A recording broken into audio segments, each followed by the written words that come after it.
Lagyan natin sa trailer. Ganito yung ano namin pagpaparming. Kasi maputik.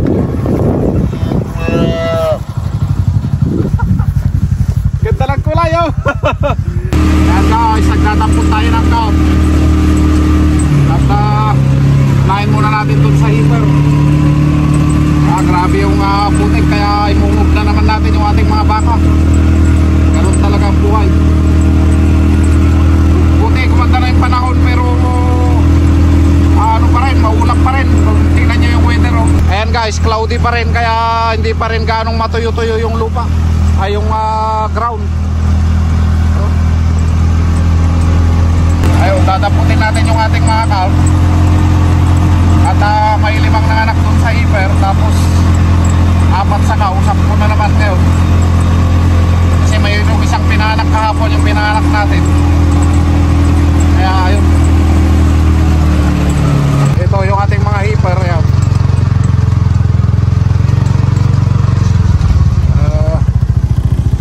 Yun yung mga anak oh. Kalat yung mga anak. 6 yata ito, 5. Ayan oh. Ay, dampot-dampot ng kafa. Yun o mga kalfo. Yun. Ayan o.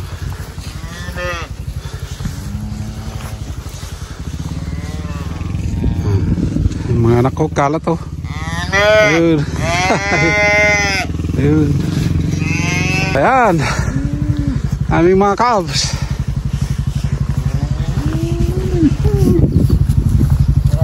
May video tayo yung ayan guys, tingnan nyo. Lagyan natin sa trailer. Ganito yung ano namin pagpaparming. Kaya buhat ang malagaw. Ito yung hipper na dyan. Apa, hipper yan?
Ayaw.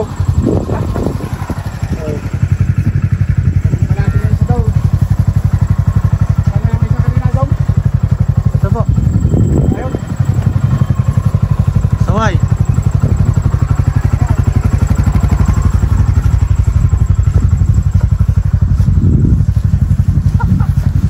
Ganda ng kulay oh. Ganda ng kulay.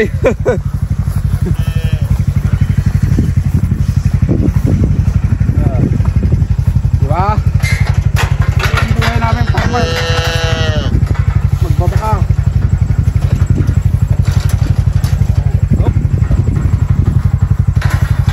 Tsaga-tsaga lang sa buhay.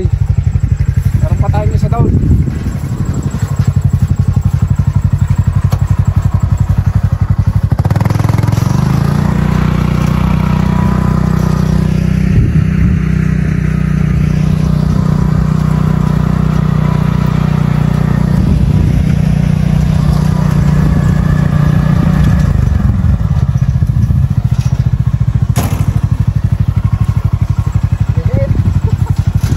Aso.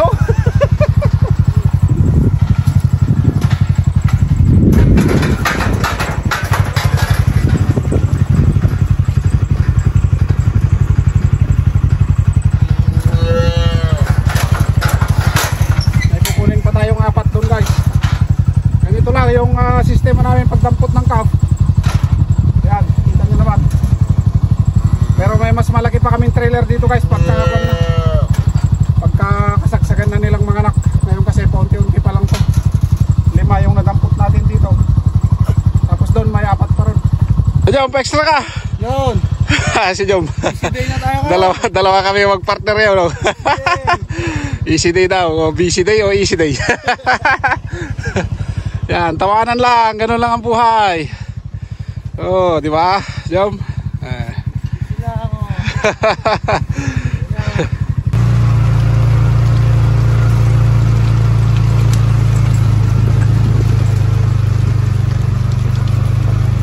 Hey. Hey.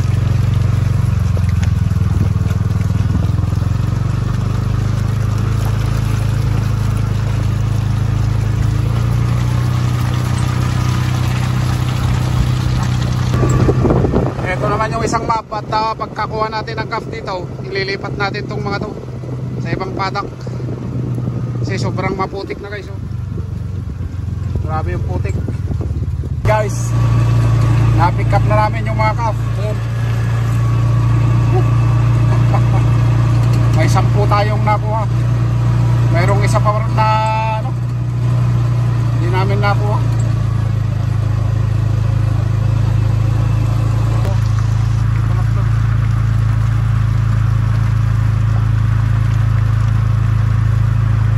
Guys, dito na lamang po yung ating video for today at maraming salamat po sa inyong panonood ulit dito sa ating video for today. Yun, at ganito lang po yung buhay namin dairy farmers dito sa New Zealand. At anyway, ito na naman po ang inyong kabaka, kapangarap na si Jess, at God bless po sa inyong lahat. Bye.